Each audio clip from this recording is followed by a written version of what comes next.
The May long weekend is behind us, and that likely means that a lot of you spent some time playing in the dirt, or at the very least, taking a little poke around one of your local plant nurseries. Gosh, I do love the smell of dirt and greenery and everything blooming as we prep for the growing season ahead, but that cooler weather sure threw a curveball at us, didn't it? Maybe you're someone who likes to start from seed, or maybe you like to buy your plants from a greenhouse or nursery.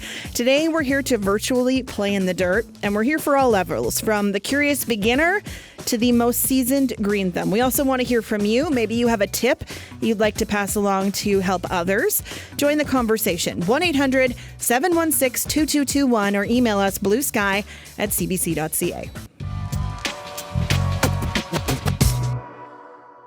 I feel like I need to address the elephant in the room. I am dressed for cozy weather today. So if you happen to watch this later on YouTube and you're thinking, why is she in a hoodie today? It's cold outside, and I just could not bring myself to put on anything not warm today. Joining me in our Saskatoon studio, also in a hoodie, dressed for the weather, is Ashely Esakin. She's the brains behind Gardening in Canada, a website and social media channel that uses science in the garden. Ashely has a degree in soil science. That's a totally different kind of science. And she's been passionate about plants since she was wee. Welcome back to Blue Sky. Hi, how are you? Good. I was watching your videos over the long weekend. I can't imagine the panicked questions you got from people as frost warnings appeared.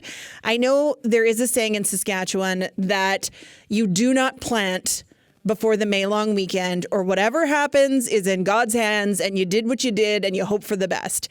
But then May long was warm till the very end. It was like a little switcheroo there. So first things first, how did you spend your May long weekend? Outside, unfortunately, because I have so much work to do. But I didn't plant anything in the ground. Everything is in containers. So that is my saving grace right now, for sure. So what kind of questions were you getting from people this weekend, from people who maybe did start plotting out those lines and putting stuff in the ground? So I think the big three questions that I got were, how do I protect my plants if they are outdoors already and they're not in a mobile container? And the answer to that is just simply to cover them, usually with a bed sheet. If you can give them a little bit more than that, ideal world, you would. Then the other common question actually was people who are starting to harden off their plants. So they hadn't actually planted them yet, and they were just going through the process of hardening them off. And now they're panicking, thinking that they're going to be inside for probably the whole week. And they wonder if they have to start back from scratch. And the answer to that is no, you don't have to start from scratch. You don't have to do another, 2-3 weeks of hardening off. The plants are pretty versatile in that way, so they should be okay. And then the other question is generally just, can I start hardening off in this weather? What can I do in this weather? And to be honest, there are a lot of seeds that you could plant right now. You can take a thermometer, test the soil temp. If it's around that 10 degrees Celsius mark, I would try to get some of the cooler climate root crop seeds in the ground, because this rain is just going to propel them into some really crazy growth. Okay, because we are talking all levels of gardening today, maybe we have some curious potential green thumbs with some ears to the radio today. What does hardening off mean for someone who doesn't know? Good question. Okay, so essentially what it means is slowly exposing your plant to the outdoors. So I'm a redhead and I need to expose myself slowly as well. Plants are very similar. So the purpose is to make sure that they don't get shocked by the intense sunlight and then in turn really intense winds, cold temps, fluctuations between daytime and nighttime temps. And so the idea is just to kind of slowly but surely get them used to the great outdoors, essentially. And you just do this by slowly putting them outside, an hour, 2 hours a day, and then eventually half a day, a whole day, and then eventually you'd leave them out all day, all night. And if they're not showing any signs of stress, no sunburn, no wilting, then they go into the garden. So what are some of the signs of stress you might see this time of year? Because sunburn's not going to be a problem. No, it's not. I know this because I didn't burn this weekend. No. So I think the most common sign that I actually saw, because I had some hanging baskets that I had put together and I put them out on the deck, and I kind of was like, oh, no, they're not looking too hot. And that is wilting. So just really sad, limp plants. And that actually, shockingly enough, it has nothing to do with, generally you see this with heat, but right now it's actually the cold. And so it kind of just, it shocked the plant into saying, nope, I'm done. So I did bring them inside. They perked up right away and they were fine. It literally looked like they were underwatered is kind of what I perceived them to look like. But what would happen if you overwatered them in that state? Oh, yeah, that would not be good. They would probably croak on you. So I would back off on watering. And then ideally, if you have overwatered them, then get them indoors somewhere warm and potentially over top of like, a vent or something like that, just to try to get rid of that extra moisture that is in that soil now. If you have questions for Ashely, who is with Gardening in Canada, you can give us a call, 1-800-716-2221. We'd love to hear from you. Or you can send us an email, bluesky@cbc.ca. I want to stick with the weather here before I get to some of the questions we have. There has been a lot of rain, and that can leave a garden as a muddy mess. Maybe you had some neatly planned out rows, and then you got flooded. What do you do if you are one of those people that has a bit of a pond where they had a garden, and do you have to replant? Do you bring it all up and start over? What's your advice on that? Yeah, okay, so that's another good question. Ideally, you wouldn't walk on it till things begin to dry out a little bit more, just because soil that is wet compacts incredibly easily. And this is another reason why if you did get soil dropped off last week or this week in a pile, and now that pile is nice and wet, you don't want to put together your raised beds because, again, you will cause a ton of compaction. So try to avoid that. And then if you have put seeds in and you have a lot of pooling water, if that pooling water is sticking around for longer than 72 hours, then you want to keep a really close eye on those seeds. If things haven't germinated within like the 14-day mark, you may want to consider reseeding. But to be honest, the soil is so dry here that I don't know many people, unless you have very severe compaction, where the ground's not just immediately soaking it up. So why is compaction a bad thing? So compaction's a really bad thing, and for multiple different reasons. Namely the plants themselves. So plants, oddly enough, we talk about nitrogen, phosphorus, potassium, micronutrients, all these kind of doodads. But the reality is that oxygen is actually a nutrient for plant roots as well, and it has to be present, and it can't be present if there's no space for it. And it kind of is the exception to the rule when it comes to, soil chemistry as a whole. So that's number one. The plant roots do need to breathe, shockingly enough. And then microbes themselves. So microbes also need oxygen to be able to thrive and survive, and they need space to thrive and survive. And so because of that, compaction is twofold. It affects both your microbes, decomposition, nutrient cycling, all the way to the plant's health. Is there anything you've already planted yourself that's well in progress? Yeah, so I have put some stuff in. I've got some sunflowers that have come up. I've got some carrots that have come up. And then I did put my onions. You have carrots that have come up already? Yeah, I put them in like 3 weeks ago. So how? What is your magic secret? So what do you put in your soil? When you're prepping a garden, what are you putting down that the rest of us who might just, reiki, draw a little line, put some seeds in, call it good, and then be angry when our carrots don't come up, and then you get carrots in May. So what's your secret? What's going into your soil? Love. Okay, no. I don't hate my garden. I'm not hate planting. No, fair. No. That's a good question. Carrots are one of those ones that I think people struggle with. Yes. But yeah. So what I like to do is I like to disrupt that soil surface, make it kind of like a nice fluff, essentially, where I'm going to sow those seeds. And that fluff is important because what we're looking for is good seed to soil contact. And carrots really do need that. And then the other trick for carrots is actually to keep the moisture up. And so there's two ways you can do this. Number one would be to use like a peat or coconut coir and then actually put it over top of the row that you sowed, and that will keep the moisture up. Or my favorite method is actually to use a 2x4 and then put the 2x4 over top of the carrots for around 10 to 12 days, and then start checking them every day after that until they germinate. And then once you start seeing leaves, you're usually in the safe zone. But yeah, I have an entire 2 whole rows ready to go. Do you have to thin, or have you figured out a science of how many seeds go down?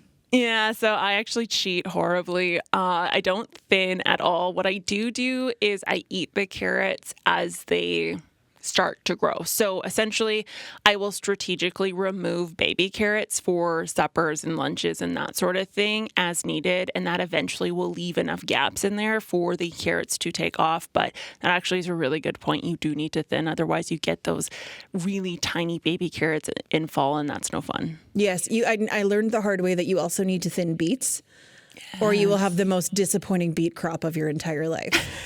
Like beets to me need to be like as big as your head. I know that's not like that's shooting for the stars, but when you get them the size of radishes and you could confuse a radish and a beet in your fridge, it means that you have not adequately thinned your beets. That's fair.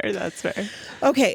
Robbie sends an email to bluesky@cbc.ca. Robbie says, I am hoping to start mulching my veg garden with hay. Can you give me some suggestions for thickness now? Do I reapply in fall and again next spring? How thick should it be? Any plants I need to avoid mulching? I do know to, and this is in quotation marks, donut, not volcano, trees with mulch. Thanks so much, Robbie. I like the ending of that. That's a gardener's joke right there.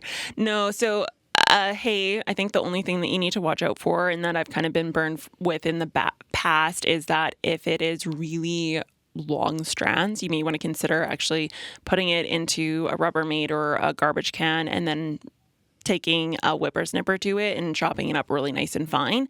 The other thing is just be on your toes about weeds in seeds. So the hay obviously would have seeds in it. So just watch, you may need to weed a little bit more. One way to kind of counter that would be to put it in a clear bag, solarize it, and bake the bejeebus out of it.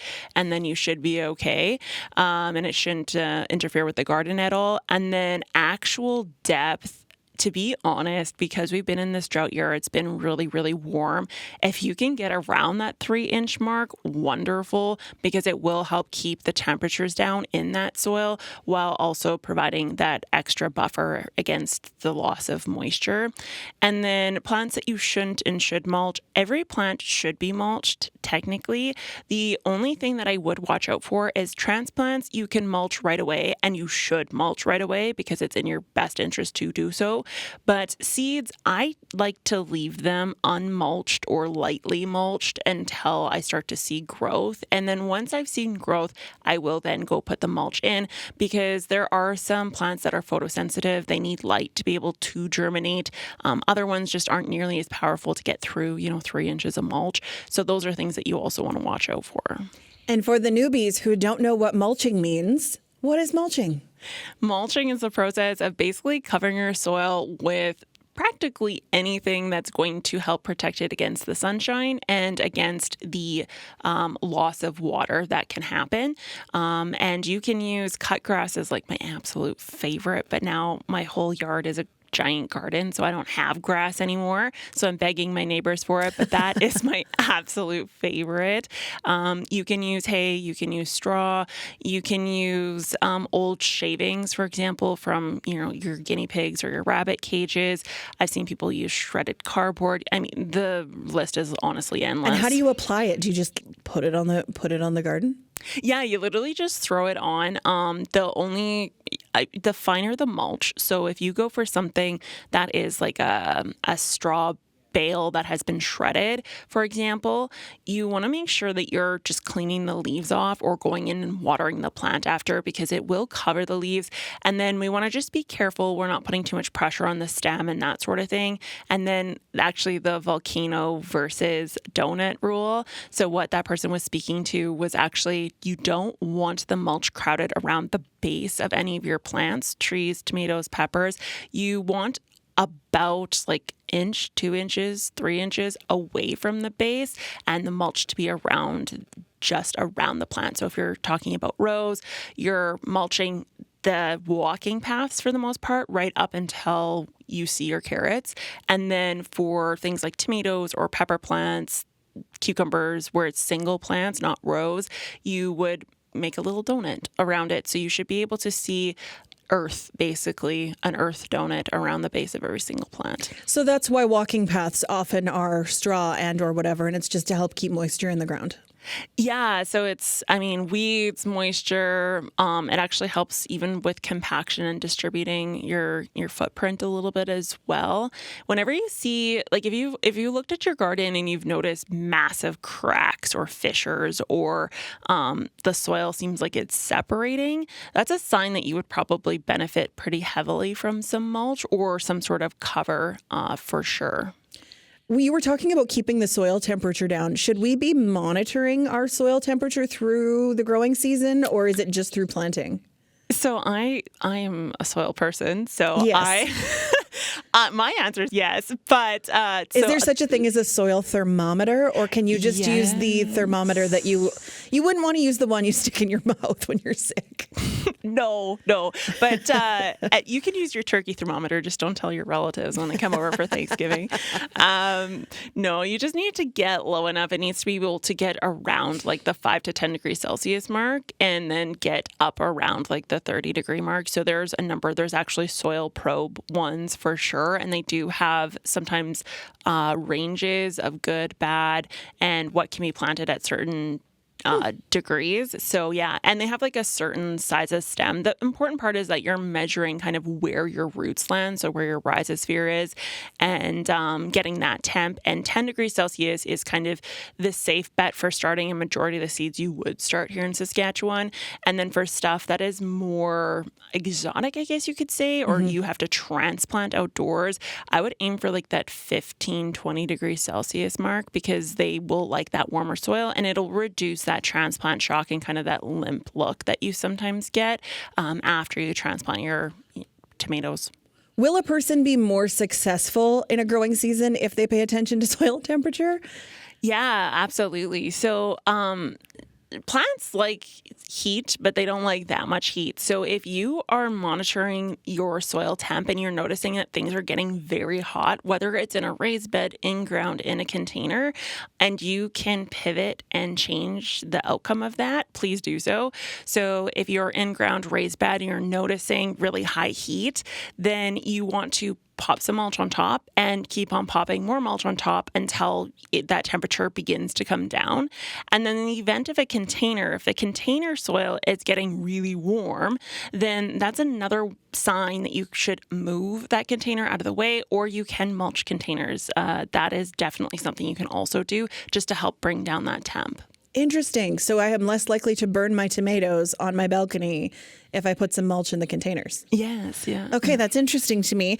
If you have questions for Ashely Esakin, Gardening in Canada, she's our guest today as we pass the May long weekend that was not really that warm, but we know that people love to play in the dirt from this point on in the season. You can give us a call, 1-800-716-2221, or send us an email, bluesky@cbc.ca. We do have lots of emails to get to. Thanks, David. Before you run away, do you have any questions for Ashely, since she's a captive audience? Yeah, so we've got some lilies in the front of our house, and apparently there are bugs all over them. Obviously, this is a little vague, as in I don't know what kind of bugs they are, but but you're bothered by the bugs. How do you get rid of them, or can you get rid of them? Are they little red ones? I don't even know. My wife saw them. See, this is why I didn't want to bring this up. So, okay, so I'm going to put my bet on the fact that they're called lily beetles. They're becoming really bad here in Saskatoon, actually. They weren't a thing up until probably the last 5 years, and now they're decimating lily gardens across the province. Right. So the best method for management is to physically remove them. They're very similar to, a potato beetle. You have to physically remove them. If you can't, there are a number of insecticides out there. So there's one called Dr. Doom, and it can work. Dr. Doom? Yes. Okay. They need only the finest, those lily beetles. So yeah, and you want to get them under control, because actually if you can't, then every year they will continue to get worse and worse and worse, and eventually your lilies will not recover at all. Right. Oh, Oh, Yeah. okay. Well, there you go. Thanks. that's a helpful tip. Thanks for that, Ashely, and thanks for your question, David. You bet. Okay, we have a question from Jenna. She wants to know, what do I need to do to have better cucumber harvest from planting in pots on my second floor balcony? Okay, so I guess my first question is, are you trellising? If you are trellising, great. If you aren't trellising, then something to consider, because it will ensure that your plant is getting enough light, for example, because it's going to go upwards and you can kind of move it around accordingly.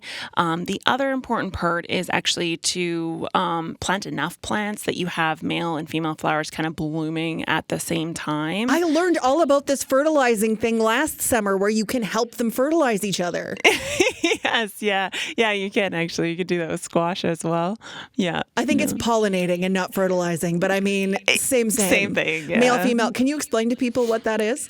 Yeah, sure. Okay, so when you look at a squash plant, it's super obvious, but a cucumber plant, it's a little bit tinier. And what we're looking at is the flower itself. So the flower will have kind of a little green ball at the bottom of it, at the base, and that is a female flower. And anything that is not having that ball at the bottom, those ones are males. So what you want to do is you want to take the male flowers off, and then you can simply make them kiss the female and they will make a baby. Jenna also says she is not trellising. So is your suggestion that she does trellis? What if you don't have room for trellis? Yeah, no, so that's fair. If you don't have room for trellis, then you're on a balcony. So my instinct is to tell you to let it kind of roll off the side. Unfortunately, the growth habit of a cucumber is it's always going to try to go up. And so that's probably what's causing some of that stress. So try to trellis if you can. If you can't, then try to force it downwards, but it's going to be really difficult. Okay, staying with cucumbers, we have an email from Karen. Some of the leaves on my cucumber transplants and my lettuce transplants have turned light yellow. How do I tell the difference between yellow from overwatering and yellow from not enough nutrients? Oh, goodness. This is like the question that every gardener asks, even the pros. Okay, so I guess what we want to look at first is where the leaves are positioned on the plant. So if the leaves that are turning yellow are at the base of the plant, closer to the soil, that is a sign of overwatering. So you're putting too much water in, and so things are beginning to yellow. The new leaves, as they come out, are they smaller? Are they, for example, a lighter green? That's a sign that it's a fertilizing issue and a nitrogen issue. Now, keep in mind, if you are overwatering, you have roots that are really stressed out, and so your roots aren't going to uptake nutrients. So if you suspect overwatering, then you want to pivot and then pull back on that before you go in with the fertilizer. And when it comes to fertilizer, what do you recommend if it's a nutrient situation? So I would just go for like an all-purpose. If you have, a blooming plant like a cucumber or a flower, you could go for a bloom formula, for example. And my personal choice absolutely is going to be something that is liquid. So it's going to be a liquid fertilizer that you then mix in water to dilute and then put on the plant, or it's going to be a granular fertilizer that is dissolved in water and then applied to the plant. You can use granular, little granules, just not my favorite. Okay. If you have questions for Ashely, the number 1-800-716-2221 or email us bluesky@cbc.ca. It seems email is the question form of choice today, Ashely. We have a soil email from Michael. I'm going to start with the second question because it applies. Michael says, when do I know that the soil requires calcium? And then in brackets, ground eggshells. Okay. Yeah. So in Saskatchewan, our soil is considered alkaline. It's not considered acidic. And so because of that, and the reason for that is because we have a massive buffer of calcium present. So when we get things like blossom end rot, for example, generally speaking, it's from a lack of calcium magnesium. But that lack of calcium magnesium very likely has nothing to do with what's in the soil and has more to do with the watering patterns. So if you're restricting your plants from water, in any capacity, they're not able to take up that magnesium and calcium, and so they will get that blossom end rot. The opposite side of this is like the chemistry side with pH and that sort of thing. So if you've had an older garden that's been under irrigation, particularly in Saskatchewan for a long period of time, that can even become more alkaline. So you may want to consider elemental sulfur actually as the additive over a lime or for example, crushed eggshells like he had referenced.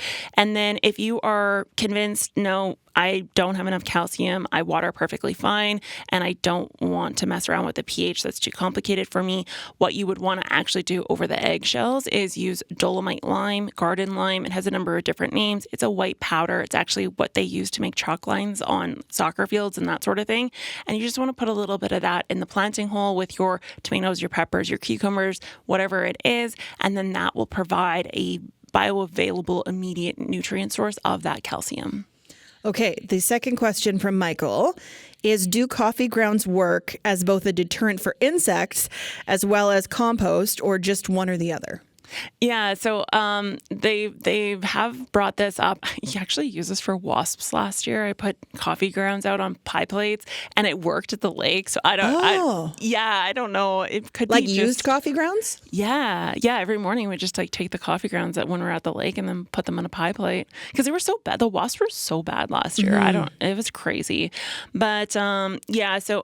As for like critters, like slugs, snails, ants, that sort of thing, I don't find it deters them very well. I think if you wanted to use it as a mulch, it's a great option because it has allelopathic properties. So it's actually toxic to other plants if it's in excess. And so it'll prevent seeds from germinating, particularly weed seeds. Don't put it on a garden that has not yet come to growth. Otherwise, you're going to knock everything out. And then compost, it just goes without saying, it's a good place to put it. And if you give them to vermicast, like a worm compost, it gives the worms a little bit more energy. So Is it the caffeine? yeah. Oh, okay. Yeah, I thought I was just being cute. I didn't know that was a thing. Yeah. Okay. Again, the number 1-800-716-2221 or email us bluesky@cbc.ca. We've got about 20 minutes left. We've got some emails to get through. Norm in email wants to know, how important is it to rotate a potato crop? How many years can I use the same bed for my potato crop? Thanks. Yeah, so this is a really good question. So it's important. The reason why he's asking this question for anyone listening is because potatoes can get blight, and blight, once it's in your soil, is very difficult to get rid of. Okay. Yeah, and the issue What is blight for people who don't know? Yeah, so it's a disease. So it's a bacterial disease. It is, at the end of the summer when you look at your tomato leaves and you're like, oh, the leaves are turning black. That is blight, essentially. And sometimes it'll put like little pits on your actual physical tomatoes. That's a sign of blight that is for tomatoes. They're actually related, tomatoes and potatoes, oddly enough. And so that's what we see above ground. Below ground, what you'll see with your potatoes is you will see heavily pitted potatoes. So it'll have like these black lesions essentially on it, and that's a sign of blight. And unfortunately, it can overwinter in our soils if we have like a milder winter, or if you have a lot of mulch, it's protected. Or oddly enough, if you take a potato with blight, you put it in your compost stays relatively warm throughout the winter months, and then you go to put that compost back on and that potato is in there, it'll again transfer that blight in. So the short answer to this is that you want to rotate every single year. I realize that's not a reality for everybody. And, it's not a reality for me in particular. I don't have that big of a garden. So you just gotta watch. And if you're seeing signs of disease, if you're seeing signs of pests that are very potato specific, it's time to consider putting them somewhere else into the garden. And that rule applies for any plant. So if you're noticing a lot of powdery mildew where you plant your cucumbers and you've been planting your cucumbers there for the last 5 years, it's time to think about potentially putting them somewhere else in the garden. If you till your soil, so if you take a rototiller to it, it doesn't really matter because you're literally just spreading the soil everywhere. So you're spreading any disease or issues throughout the entire soil system. So that one, actually, you wouldn't have to worry too much about crop rotation because you're just mixing everything up anyways. Is that good or bad? Like the way you just described it, that sounds terrible. Yeah. So, I mean, tillage is one of those things where it has to be done for some people because it's just simply you just don't have the soil that allows you to do something else. It's really expensive to get a soil to a point where you don't have to till. You need a lot of compost, a lot of manures, that sort of thing, and a lot of love and attention and very specific care has to go into that. Mulching can actually help a little bit with making sure you don't have to till as often, but ideally you're not tilling. Sometimes you have to, and in many cases I would say even if you're going for a no-till garden, you should till it at least once because it'll help project it into a healthy garden in the future. Okay. Jay wants to know, is it better to do bulbs like tulips, daffodils, ranunculus, etc. in pots or the ground? And is there a benefit to pots in this area? Okay, so this one, that's a good question. Okay, so bulbs, there's so many different types. So there's a ton of different options out there. There's some that are really exotic and some that are not exotic at all. So things that are native to Saskatchewan and that are, tulips and that sort of thing, those ones you could start in a container and then move them into the soil, like into your garden physically. That's fine. I would prefer you to leave them in the garden over winter because that is where they're meant to be. They need that little bit of cool down. They need that frost to hit them. It's what they're designed for. If we take them out of that position, it's not ideal. If we leave them in a container and we don't bury them underground or put them in a garage of some sort, they will get exposed to too much cold, and then you run the risk of it not coming back the next year. So that's also very important to keep in mind if you're going to put them into containers. So you could, in theory, leave them in containers if you have somewhere to pull them, like into a shed or into a garage. Is that warm enough or no?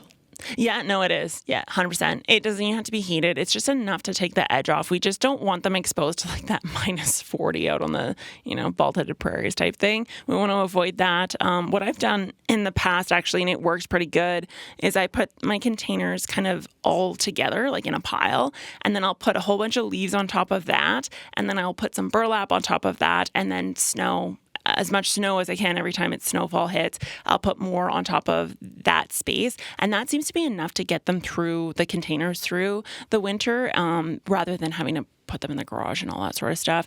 And then if you have an exotic, like there are some crazy plants out there, like caladiums, that sort of thing. Those ones you need to grow in pots, not in the ground, because it's a nightmare to try to find them all and pull them all out after.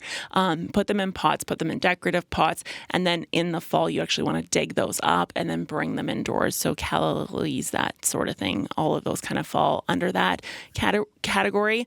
And those you overwinter in the basement, the same way you would store like a potato or a carrot type thing, and then you would restart them again in the spring.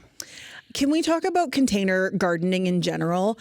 Are there some vegetables that do well in containers if you're not someone that has garden space? Yeah. Okay.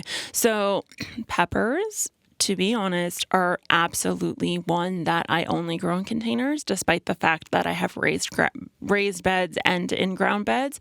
And the reason for that is because peppers love their roots nice and warm, and they like that stress. And when they get that stress, they flower, which then in turn gives you peppers. So that is one that I absolutely... Is that all peppers? Yeah, okay. All of them. Okay, yeah, that's bell helpful. peppers. If you're not into habaneros, you could do bell peppers. Yeah, absolutely. If that's not your spice tolerance. Yes, yeah. No, absolutely, 100%. You should see the amount of jalapeno poppers I have by the end of the year.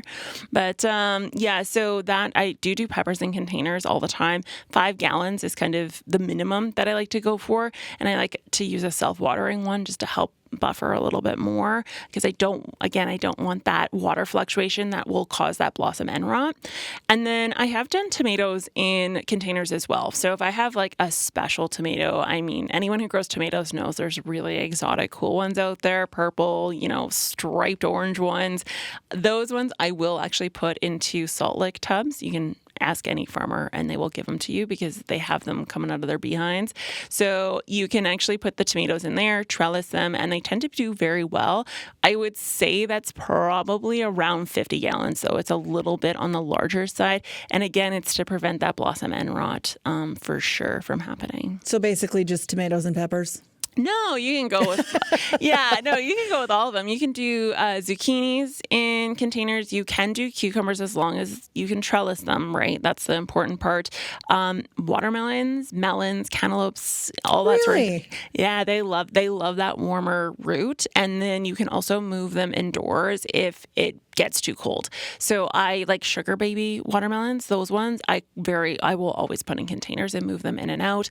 Loofahs is another one that you need to have to be able to trellis it, but that's another one that you can grow in containers and should only grow in containers because that is what is best. The only ones I think that you have to kind of limit yourself to would be things like peas, maybe pole beans, bush beans, only because the juice is not worth the squeeze type thing. You're not going to get enough out of that. And then root vegetables, I mean, you could argue it's on the difficult side. And again, is it worth that effort? Mm-hmm. Maybe not. Okay. We have a caller. We have switched from email to telephone. Barry is on the line. Barry, go ahead. Yeah, good afternoon. Question about strawberries. We have strawberries in our yard in the ground. This time of year, it seems every year they bloom, but then there is no fruit. Oh, do you get any strawberries that form at all, or it's just flowers and then nothing? It seems like towards fall it'll produce fruit, but right now they get the flowers on them, and then I'm looking later and I don't see any fruit. Okay, fair enough. So there could be a few things happening. The type of strawberry you have, there's June-bearing strawberries, which only bear fruit in June. And then there are ever-bearing, which are ones that are designed to produce fruit for the entire summer season. So that might be... that's the ones I think we have. Yeah, the ever-bearing. Okay. So then the other factor that might be playing in here a little bit is temperature. So if it gets really cold, really warm, and it bumps around too much, what can happen is it really will stress those flowers out and they will pop off, or they just won't grow anything at all. So that is, I think everyone in Saskatchewan has that issue sometimes with fruit trees even included in that. It's just the nature of the beast. The other thing though, I'm kind of curious, I would put out some red rocks, like paint some rocks bright red and then put them in the garden and then see if you get some strawberries this year, because I'm curious to know if maybe your birds are taking your strawberries on you. And it sounds bizarre, but it can be within moments of that strawberry being edible, they will go in for the kill on them and eat them. Yeah, I've seen that.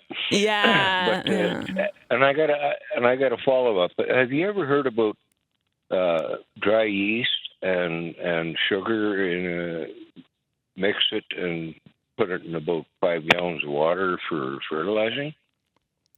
Sugar and yeast? Yeah, so what I think that would be referencing would be CO2. So they're trying to produce more CO2, and I would think it's for aeration, but I don't think that that's going to make a big difference for you. It may also have like a temporary bump in microbial activity, but it's temporary because once that food source runs out, the microbes have nothing to feed on, and now you have a big population of microbes with no food left. Well, I gave it a try, and I'll see how it works. I thought it can't hurt. No, gosh, no. All right, thank you very much. No problem. Thanks, Barry. Ashely, what do the red rocks do? Are you hoping to trick the birds into stealing the rocks? Absolutely, I am. And it works? Yes. Yeah, they'll like hammer them and they'll be like, okay, these are clearly not edible. And then they'll give up. So by the time the strawberries or the raspberries come around, they're just like, well, those are probably hard and unedible. That's so sneaky. I love that. It's like when you think you're going to put an owl out to scare away the pigeons and it doesn't do it. But it's nice to know that there's a deterrent that actually works. Let's go to the phones again. Nora is on the line. Nora, go ahead. Oh, hi. Enjoying the show. I just had some additions for what you can grow in containers. I seem to have more luck growing in containers than I do in the ground. So I've grown Swiss chard and lettuce in containers, Okay, great. That's and my tomatoes all the time, and strawberries too. Put them in hanging baskets, and then in the fall I plant them in the ground to overwinter them and mulch them up really well. That's so smart. Good job. Thanks So for that, smart. Nora. Thank you for that tip. I appreciate that. You're welcome. Okay, we've got about 9 minutes left. If you have any burning questions for Ashely, the number 1-800-716-2221 or email us bluesky@cbc.ca. Let's get to an email from Rachel. Rachel says, so I built a greenhouse and I accidentally cooked my baby plants with a space heater on a 20-degree sunny day. I replanted, and it has been fairly dreary since. Some of my seedlings are just coming up now after changing placements around. I'm wondering if maybe I'm not getting enough sunlight during these cloudy days. I've been keeping a space heater in there and checking the temperature often. It's been about 11 days since I planted the seeds. I'm having so much trouble with my straw flowers, especially last year and this one. Do you have any tips? Okay, yeah. So that greenhouse situation, I do this all. I've done it before too. You leave the door closed and it does bake everything, and it's heartbreaking. So I'm sorry to hear that. I condolences to you. But for the stuff that's growing a little bit slower, so it could be a combination of heat, but it sounds like you still have that heater running, so that probably isn't the case there. And then yes, the sunlight. It sounds really weird, but greenhouses, particularly with racking systems, do require lights sometimes on those lower racks. If you go to, any sort of garden center, you'll notice everything is flat on one level and all the plants are on one level. Well, the reason for that is so that they don't have to use grow lights, because if they had stuff that was stacked on top of each other, they would have to incorporate grow lights into that. So I do run grow lights in my greenhouses. It doesn't have to be anything crazy. It just has to be a little bit of supplemental light, and that can make a big difference, particularly when we're talking about getting things sped up in dreary conditions like this. Thanks for your email, Rachel. We have another caller on the line. Carol, go ahead. Oh, hi there. Yeah, this is Carol calling from Mooseman. I have a question about blossom end rot. You might have already talked about it, but I have tomatoes in big tubs, kind of seed tubs, and I seem to get blossom end rot every year. And I'm just wondering, what am I doing wrong? Yeah, so because they're in tubs, I guess my first question is, what kind of soil are you using? Are you using potting soil or in the ground, stuff from the ground? I used a bit of both. A bit of both. Okay. Yeah. Okay, so the next question is, do you have any sort of perlite or pumice in there at all? That should be like the little white rocks.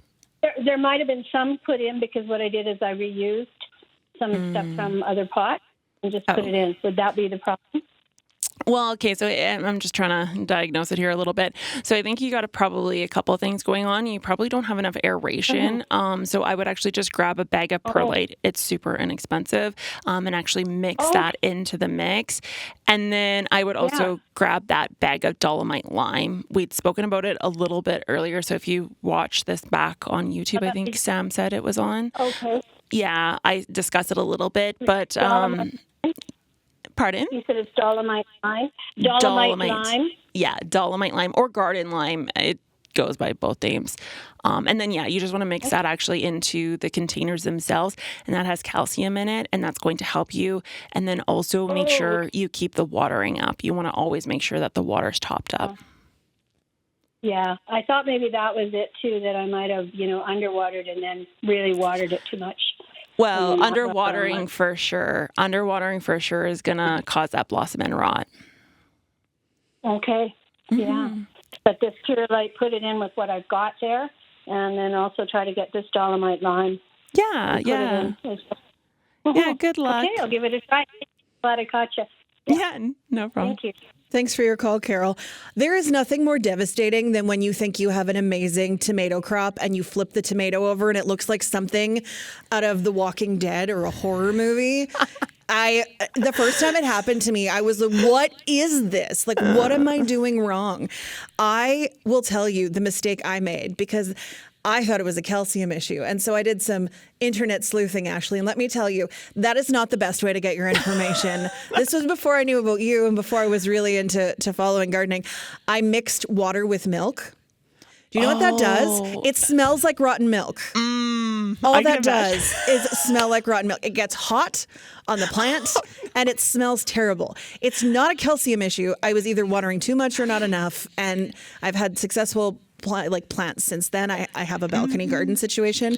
But yeah, don't water with milk, guys. It's when you have calcium issues, that's some of the internets will tell you to do that. And it just smells bad, and it will not save your plants. No. Not save your plants. We have a caller on the line, Carla. I'm not going to go to Carla because I think I can summarize her call really quickly because I want to get to one more email and we've got to wrap this up.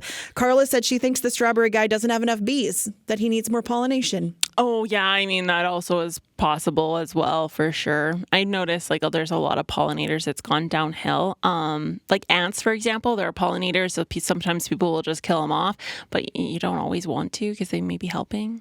Okay, email from Joanne. Tomato plants in the garden are about 12 inches high, but they have frostbite. The plants are regrowing from the bottom. Should the frozen tops be cut off totally?